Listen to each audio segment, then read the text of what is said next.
Manchester United taking on Southampton now after that horrendous result against Burnley, bottom of the table Burnley. Manchester United now have a home game against Southampton, trying to get back to winning ways. And to be honest, to me it seems like the top four has gone for Manchester United. You can't keep slipping up week after week and putting in these shocking performances at times throughout the 90 minutes, whether it's a half that's shocking and the other half's okay or what. We're just putting in really poor performances at real key aspects of games, and not to be honest, we've not played well at all under Rannick, have we? It's been shocking, to be honest, absolute dog shit, and the form just hasn't improved enough for Manchester United to get into that top four. We've played all the bottom teams pretty much so far under Rannick, and we've played horrendous. Yes, the results have improved slightly than what they were under Solskjaer. Definitely have improved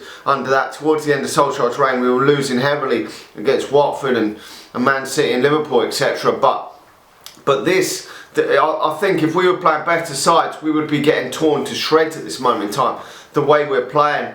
And I just don't see that the top four is on for Manchester United anymore. I think it is well and truly gone, in my opinion. Not mathematically, but it's just the fact that we're not improving. This is what, 13, 14 games into Rannick's reign, and nothing has, for me, has it really improved for Manchester United at all to suggest that we're moving in the right direction.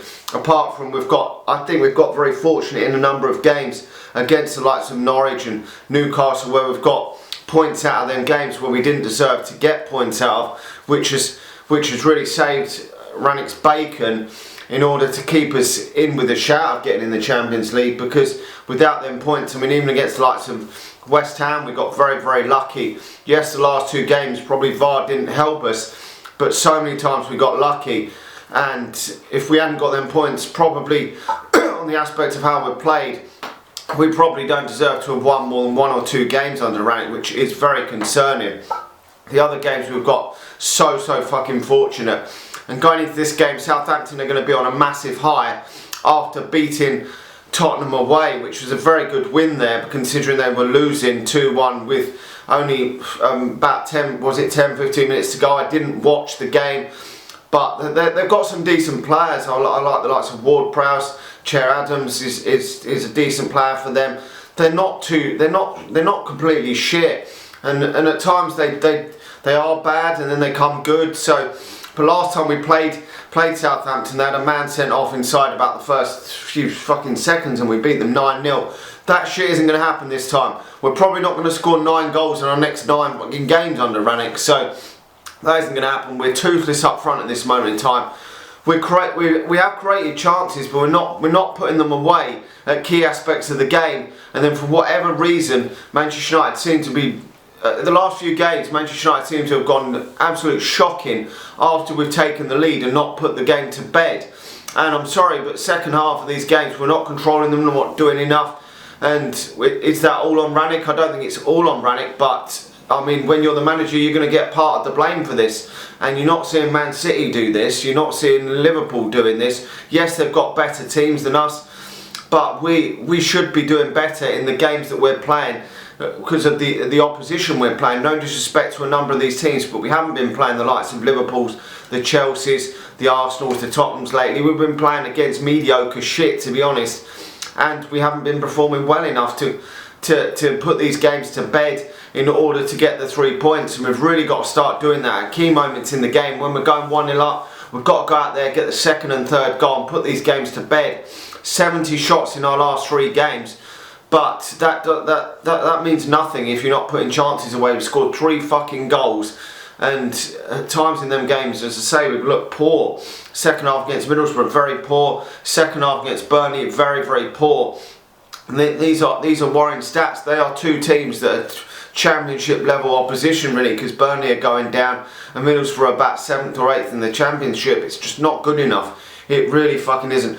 What the fucking lineup is he going to put out for this game? Is he going to make changes? I'm not too sure. I think the reports are that Harry Maguire is starting again. Now, Harry Maguire should be dropped from Manchester United. He's been an absolute fucking disgrace this season. He has been absolutely shocking as slabhead, and he shouldn't be in the starting lineup. Lindelof should definitely come back in. I would go with Lindelof and Varane at centre back, and then it will be, he's going to go with Shaw and obviously Dalot as the fullbacks and De Gea in goal, we know that. But he's going to go with Slabhead, it's pretty fucking obvious, and Slabhead shouldn't be starting. Midfield three pretty much picks itself. It's going to be Pogba, Fernandes and McTominay. There is no other options in midfield than Scott McTominay. Whether he's been poor the last game, a lot of people criticising him, he will have to play because there is no other midfield options. I don't know what's up with Matic at this moment in time, but his legs have gone. Fred's got coronavirus. There is no fucking other options, to be honest. We couldn't have done any worse if we'd brought James Garner back, to be honest, with Manchester United, because he has been smashing it at Forest. But we are with what we've got, and he probably wouldn't have been first choice ahead of Scott McTominay at this moment in time. So there'd probably been a lot on the bench. Maybe it is benefiting him playing because he has played against Premier League opposition lately and put in at least 7 out of 10 performances, which is great and good stead. And I think he should come back next season and probably could play 20 to 25 matches for Manchester United next season in all competitions. Whether that's all starts or not remains to be seen, but I think he's good enough now to be getting in amongst the mixer of Manchester United players. Forward three, I think, pretty much picks itself as well for Manchester United.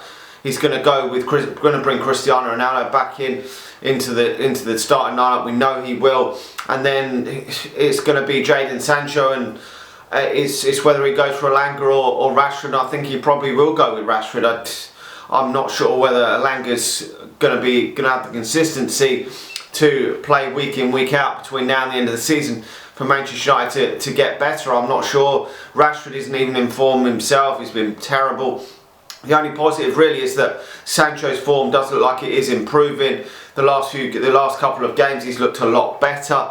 Hopefully he can continue that, and hopefully now he's starting to find his feet, because without no Mason Greenwood now, probably again for Manchester United, it does mean that Sancho's got to make that right wing his own now, because if Greenwood's not going to come back, that was Greenwood's prime position out there on the right wing, and it did hurt Jadon Sancho getting game time for Manchester United. But it does look like now Jadon Sancho is going to get that right wing spot his own, because we're not going to bring another right winger in next season. I'd highly doubt it, because the case for the Mason Greenwood thing probably won't have even ended, could go on for months, and Greenwood could still not have even been found guilty going into next season. Them sort of things drag on. Whether he is guilty or innocent, at this moment in time we don't actually know. But if he was to be found guilty, it could be a long time before he's even would be sacked from Manchester United. And I don't think we'd be looking to bring another right winger in anytime soon. With the problems Manchester United have got, it would be a bit unlikely when we're going to have to bring a striker in, at least a couple of midfielders, probably another centre back. There's a lot of players that need to be brought into Manchester United, and whether another right winger will come in, probably not.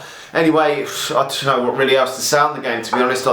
Manchester United are going to play like turd, they're going to play like shit, we know that. But any sort of win we will take. I'm going to put my neck on the line and say Manchester United win this game. Scrappy 1-0 win for Manchester United over Southampton. Let me know your thoughts in that comment section below. Smash that like button, smash the subscribe button, and share the video on Facebook if you're watching it there. And I'll talk to you all again soon. See ya.